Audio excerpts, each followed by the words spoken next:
هذا فلوج على طريقة ابو شاهين بالسيارة. قال له انت ليش لابس حليبي؟ عدي صاح على ما ادري منو، صلاح البحر ما ادري منو. قال له انت ليش لابس حليبي؟ حليبي. طبعا التليفون على غفله يوقع. البارحه نزلت ستوري، اريد هيجي اشارككم شويه الاحاديث. نزلت ستوري عن مطعم تاكو بيل. قلت هذا اول مره اجربه، كان بالناصريه بالعراق. شوفوا هذا المطعم حبايب، هذا المطعم كان موجود بالناصريه، هسه فتحوه جديد هنا يم البيت، اسمه تاكو بيل. هذا من اوائل المطاعم اللي اكل من عندها بالناصريه بالعراق، بس هناك كان طعمه اطيب ب100 مره من هنا. كان التجهيزات يجيهم من الكويت. فاكو هوايه ناس اولا دي يضحكون، وتشز الله يديم عليكم نعمه الضحكه والله يديم عليكم السعاده. واكو ناس ما مصدقين، يقولوا لي هاي صدق هاي صدق، واني ارد لهم اي والله.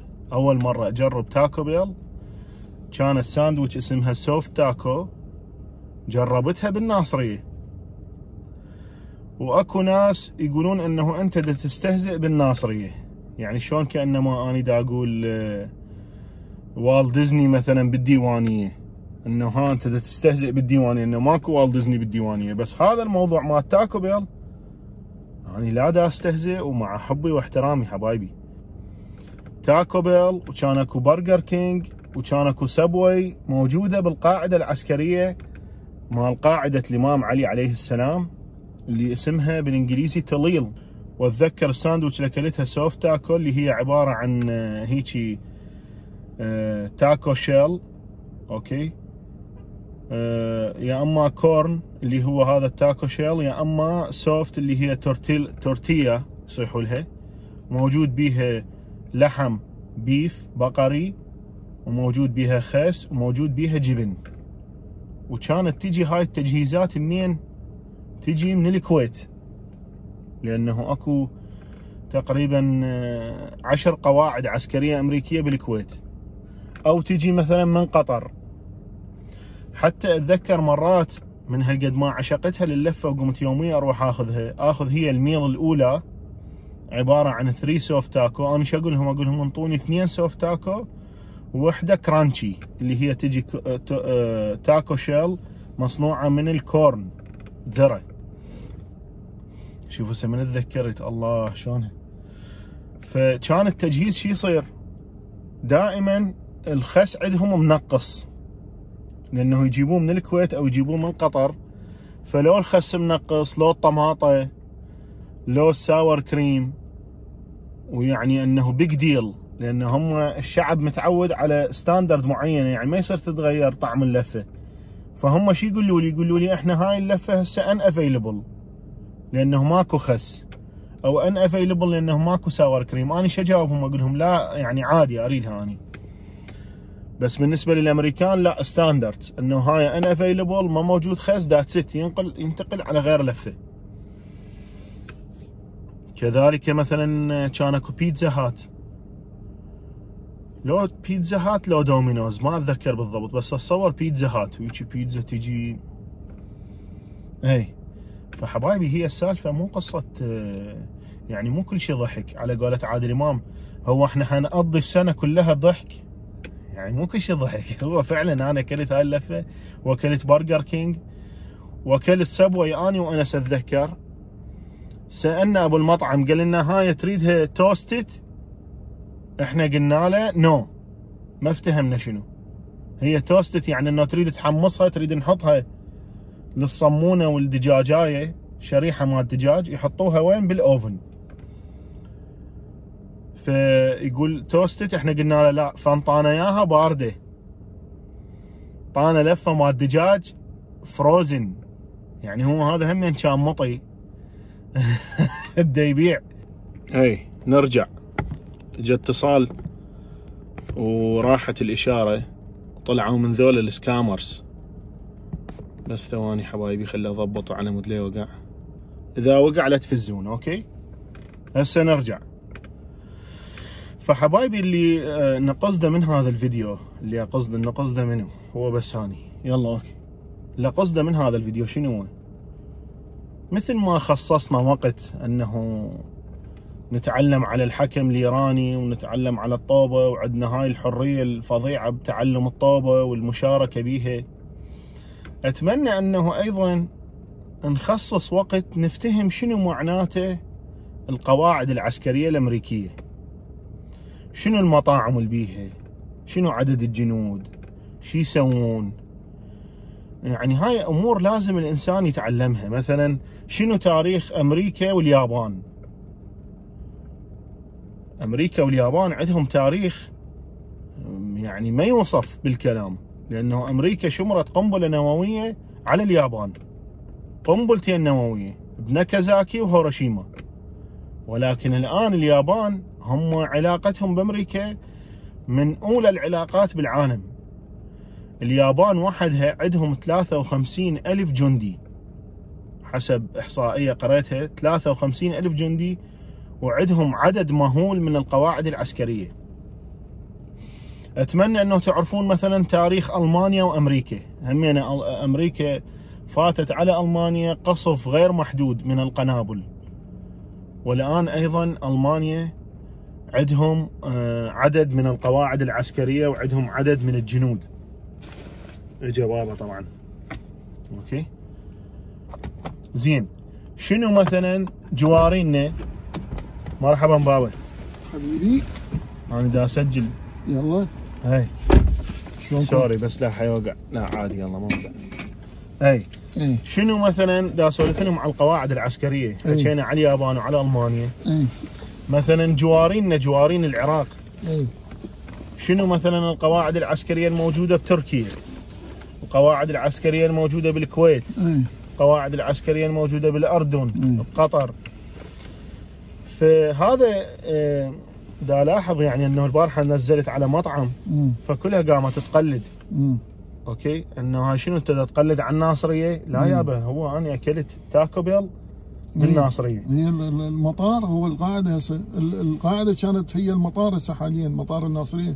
صح، هي قاعده الامام علي عليه السلام والتليل هم يسمون. تليل ايه. فقصد الكلام بابا هنا خلينا نصور. شكرا يا بابا.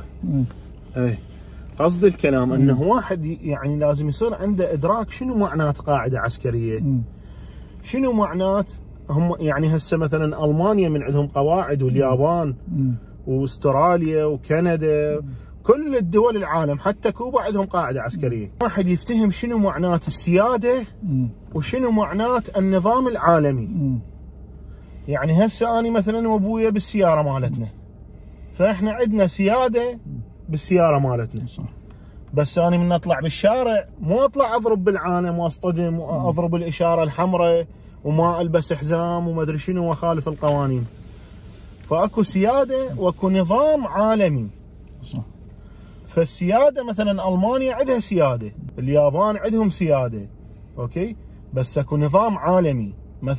مثلا احدى الانظمه اللي هي مثلا مال الطيران، انه ما يصير اي واحد يسوي طياره بدون كيفه يطلع يطير بكيفه وينضرب بغير طياره.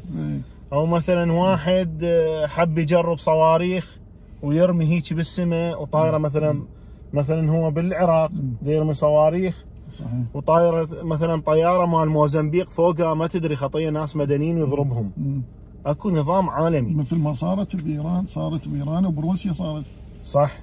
ضرب صاروخ، ضرب طياره كانت طيارات مدنيه، هاي ما يصير.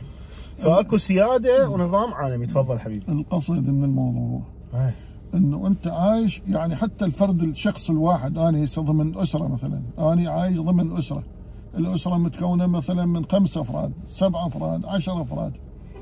انا عندي خصوصيتي بس ضمن سياق الاسره هذه. فانت صح عايش في بلد، بس النظام العالمي مثل ما قلت هسه الطيران، يعني هذا افضل مثال.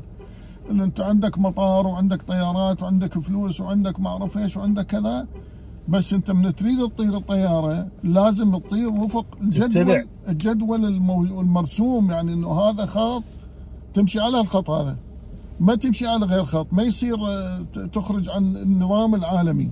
صح. والشغله الاخرى انه كل الدول المحترمه تحترم نفسها وتحترم شعوبها وتريد تحافظ على كيانها، لازم تنتمي لاحد الاطراف، الطرف الاقوى، وهو الطرف بالنسبه لامريكا بعد سنه 90 وال91 من تفلش الاتحاد السوفيتي، اصبحت امريكا هي القطب الواحد، القطب الاوحد بالعالم، اللي هو مسيطره على النظام العالمي. بالضبط. يعني مثلا النفط، يعني العراق عملتها الدينار، السعوديه عملتها الريال، اوكي، المانيا عملتها اليورو، اوكي، كندا عملتها الدولار الكندي. بس دول الدول المقايضات النفطيه من تصير تحت نظام اسمه البترو دولار، يشترون بالدولار، مو صحيح؟ صح.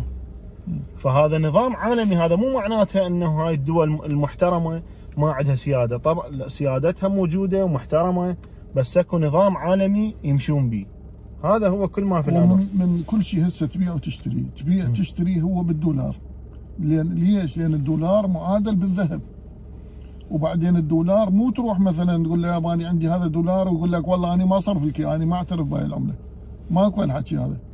كل العالم الدولار محترم ويتصرف، ووين ما توديه هو ماشي. هسه تاخذ تايوان، تاخذ جنوب افريقيا، الموزمبيق، الباكستان، من تنطيه دولار ياخذه من عندك يشتريه.